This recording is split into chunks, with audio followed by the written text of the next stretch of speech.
Afternoon, friends. How's it going? I know it's been a minute since I've made a video.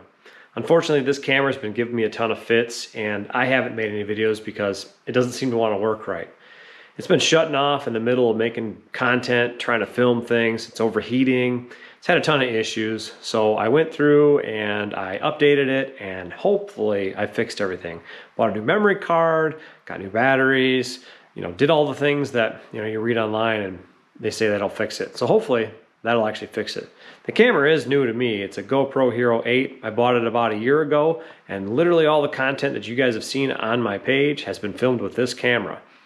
From brand new till today, that's all the videoing it's done. So in my mind, I don't feel like that's a lot, and I don't think that's a reason for it to die.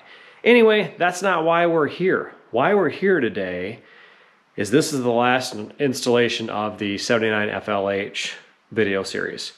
I have brokered a deal with a buddy of mine to do a bunch of work on my 66, from motor rebuild, trans rebuild, rebuild wheels, a myriad of things. That's been one of those projects that's been on the back burner for a long time, and I've needed to get to it.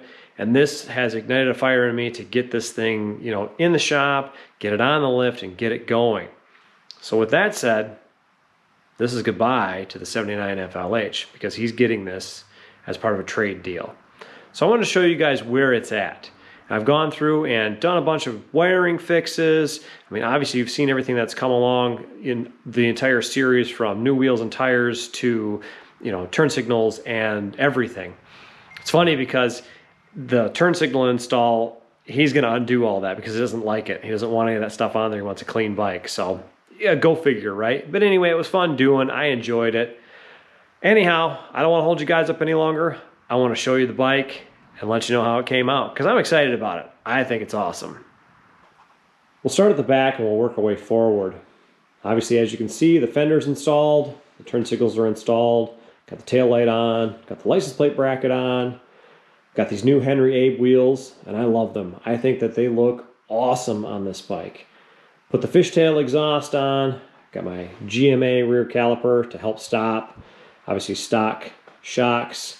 We changed out to a Mustang seat, so it's a little narrower seat. He likes this style as opposed to the big heavy style that was on there.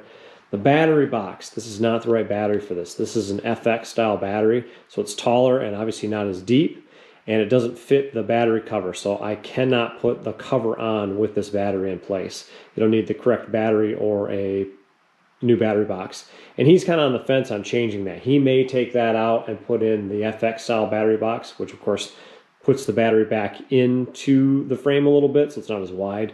We'll see what he does with it. I did not get a chance to put the kicker assembly on. That's something that he'll end up taking care of. But the motor is super clean. Obviously I went through and detailed it all, cleaned it all up, made it look really nice. This is the air cleaner that I wanted to go with. I'm very happy with that because, as you can see, you can get to the adjustments on the top of the carb, which makes it all the easier to be able to get to that. You actually use the enricher now. Brakes, I went through and bled the brakes, added new fluid to the brakes on both the front and rear master cylinders. Again, there's that front fender and that Henry Abe wheel. I definitely love how those turned out. I've got a set of Michelin Commander 2 tires on this. These are also brand new. They're dirty from sitting, but they're brand new. From there, the headlight works, the spotlights work, the front light works. Of course, the whole bike is outfitted with the fender tips and of course the stainless spears or whatever they're called.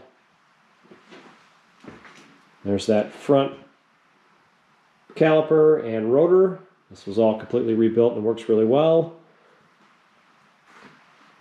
New clutch cable. Obviously the black tanks that I wanted to put on the bike to make the bike completely blacked out.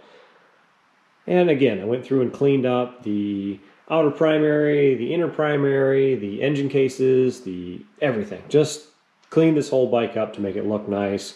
Changed out the kickstand spring, so of course the kickstand does sit a little bit better. It's still not the right spring, it's the wrong tension, so it doesn't bring it all the way up. But then it also doesn't really hit the case as hard, which, a little give or take there I'm okay with. From there, moving again to the back of the bike.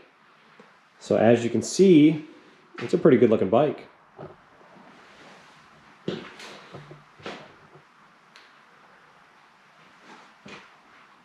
The limited amount of space that I have, I'll try to get a full view here of the bike.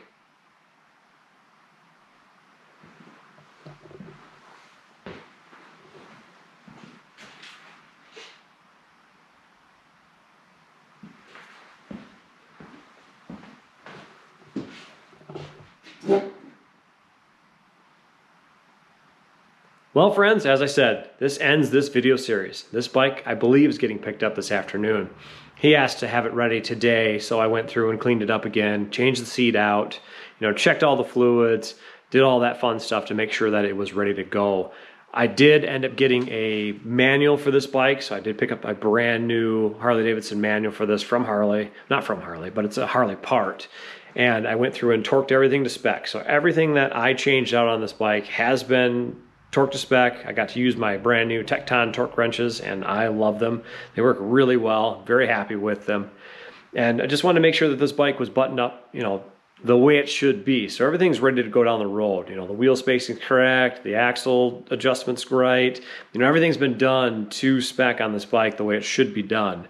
So I just wanted to let you guys know that I actually did get a chance to do that. I know it's one of the things I had been putting off. I had ordered the book and I'd been waiting on it. Had the wrenches, but I could look the stuff up online.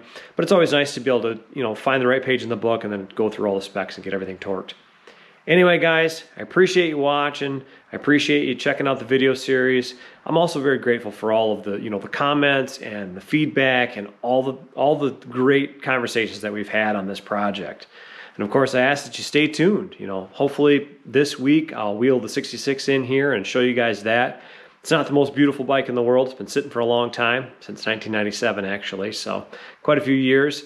But it needs a lot of love, and I'm hoping to be able to give it the right amount of attention that it needs to get it back on the road and be able to ride it again. As always, guys, if you like the content, give it a thumbs up. If you haven't subscribed to the channel yet, hit that subscribe button. That way you can get notified, for the new content coming out. I guess it's the bell icon, not the subscribe button, but both would be awesome. My analytics continue to grow, my page continues to grow, and I am grateful for that.